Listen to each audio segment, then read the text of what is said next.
Across the sun-scorched savannas of Tanzania, where the heat never fully lifts and a reliable meal is never a sure thing, the Hadza live by a steady, unhurried rhythm. Each morning they pick up their wooden bows and handcrafted arrows and slip quietly into the bush. What looks like a simple hunt is also a living classroom, passing down generations of skill in reading tracks, locating water, and recognizing which plants can feed or heal.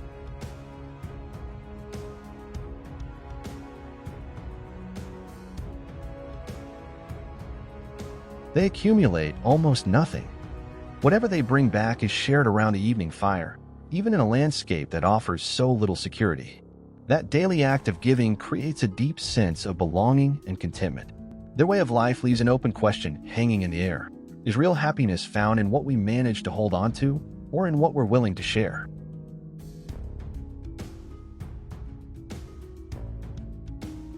Yet the Hadza's hunt is never risk-free.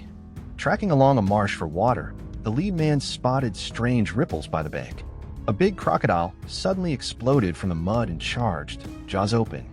The group scrambled to higher ground and held back, but the animal kept coming. They fired arrows into the dirt beside it. The sharp impact startled the crocodile. It turned and slipped into deeper water. No one followed. A croc isn't worth the danger. It's a hard reminder to respect nature's limits.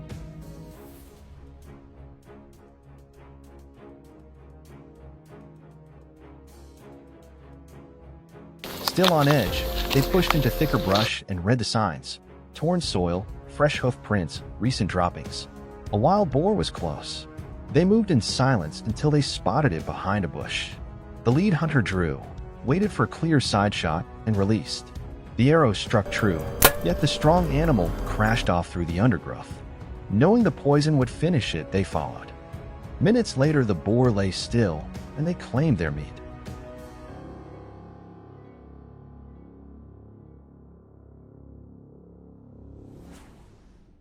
Not all of the Hadza's food comes from the hunt.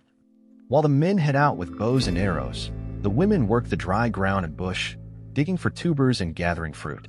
The job looks simple, but it takes real knowledge of the land, which roots are safe to eat, where the soil is soft enough to dig, and which berries to leave alone. Using short digging sticks, they push into the earth and clear away the dirt until the tubers show. Others pick berries as they go. Some ripe fruit gets shared on the spot. The rest is carried carefully back to camp and set beside the hunter's catch. Together, the food makes a varied meal and shows that every person has a clear role.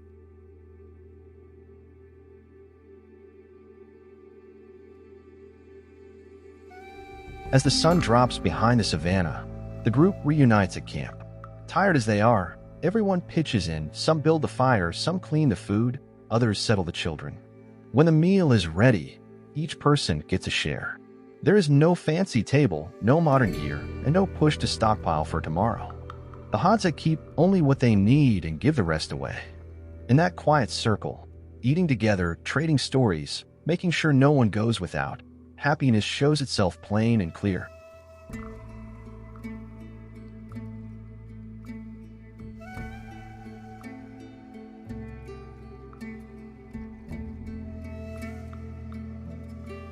From a modern viewpoint, the Hadza way of life can look sparse. It lacks many of the comforts we treat as essentials, yet it holds something rare in today's world. No one is driven to pile up more possessions, because food, joy, and hardship are all shared. That simple pattern has carried the Hadza through countless generations and still shapes their days.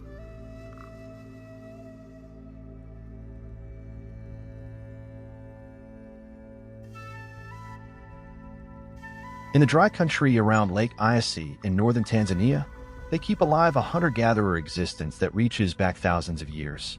Nature supplies their food, but it is also a daily arena where survival is never guaranteed. What sets their story apart is that the Hadza do not only chase game. They regularly face a rival far more dangerous than any other animal on the savannah, lions.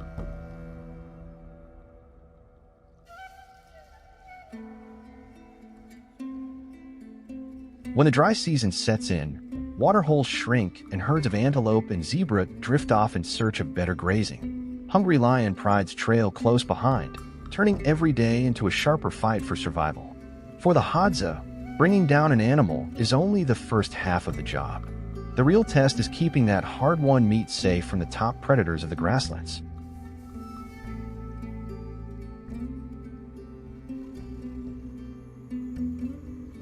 Centuries of experience have taught them to read the smallest clues nature offers. Circling vultures, the scent of blood on the wind, or fresh tracks in the dust often tell them lions are near. They know that if they reach the kill too late, their food will vanish into the jaws of Africa's apex hunters. Before each hunt, the men gather around the fire, checking bows, inspecting arrows, and sharing hard-won lessons with the younger hunters. The arrows are tipped with plant poison strong enough to slow even a large animal. At sunrise, the group slips into the savannah, always moving against the wind so their scent stays hidden. From a safe distance, they watch a pride of lions feeding. The air tightens as both sides size each other up. One wrong move could mean serious injury or worse. Through quiet teamwork, the Hadza sometimes drive the lions off and claim the leftover meat. That success means more than food. It proves their skill, courage, and the strength of the group.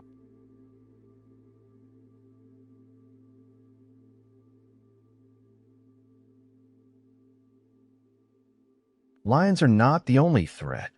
Wild boar, powerful, fast, and dangerous when cornered, are another key food source. The hunters depend on sharp tracking and steady patience. Footprints, broken twigs, and freshly turned soil tell them which way the animal has gone. When they get close enough, they work together to flush it from cover and aim for vital spots so the poison works faster. Even then, a wounded boar can run a long way before it drops. The chase demands near-perfect tracking and constant watchfulness against those sharp tusks. When the kill reaches camp, the group quickly builds a fire and cooks the meat over open flames. Large cuts go straight onto the glowing coals. Once cooked, the charred outer layer is scraped away, leaving the tender meat and rich fat underneath. This simple method has fed generations of Hadza in a hard land. What stands out even more is how they share the reward.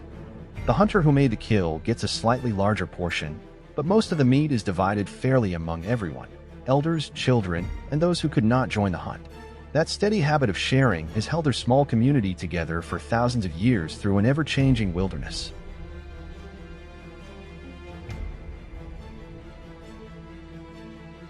As night settles and the fire burns low, the savannah falls quiet again.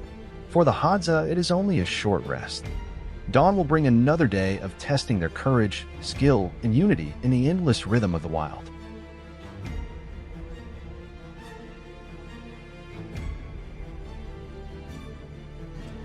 As dawn spreads across the African savanna, light mist still hangs over the tall grass. At camp, the hunters get ready for the day, checking bows, tightening bindings, and packing their gear. Not far off, a herd of buffalo leaves its night resting spot and drifts toward richer grazing. Antelope and zebras begin to appear, waking the quiet landscape to life.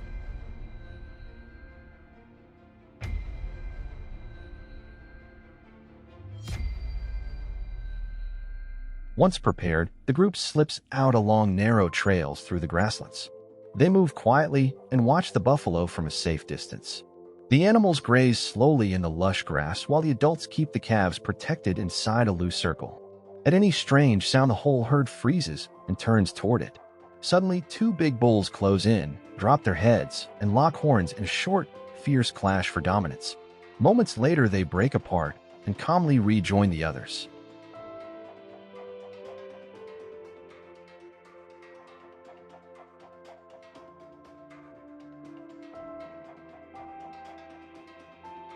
Across the savannah, a pride of lions slips in from several directions.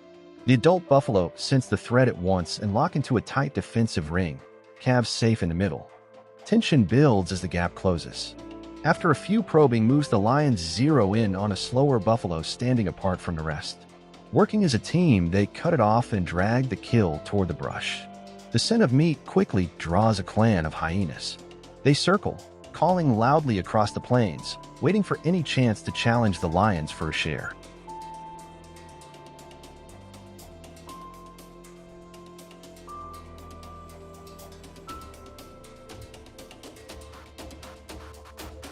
While the two predator groups clash, The rest of the buffalo herd moves steadily across open ground. The Hadza hunters shadow them, staying low behind bushes and tall grass. The adult buffalo keeps stopping to raise their heads and scan, only then letting the herd press on. Suddenly, another group of lions bursts from cover and goes for a weaker animal at the rear. The buffalo wheel around, form a solid line, and drive the predators back with their horns before the lions pull away for the moment.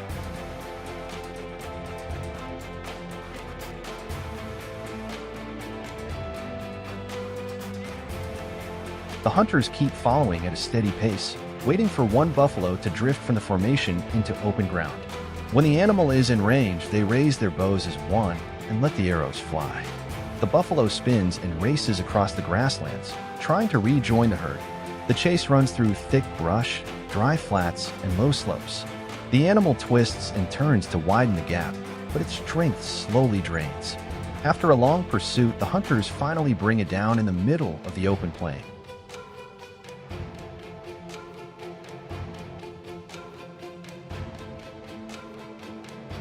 With the hunt finished, they make it back to camp just before the last light fades. Some gather dry wood for a fire, while others portion the meat. Cuts go onto the flames, and more branches are added to keep the heat steady. The smell of cooking draws everyone close. Children sit and watch as the adults recount the day's sharpest moments. The tension of the chase eases into a quiet sense of connection. Every share is divided carefully, so no one goes without. Once the meal is ready, the group gathers around the fire, eats together, and rests after the long day. Out on the savannah, the rest of the buffalo herd moves on through the tall grass under the fading sunset.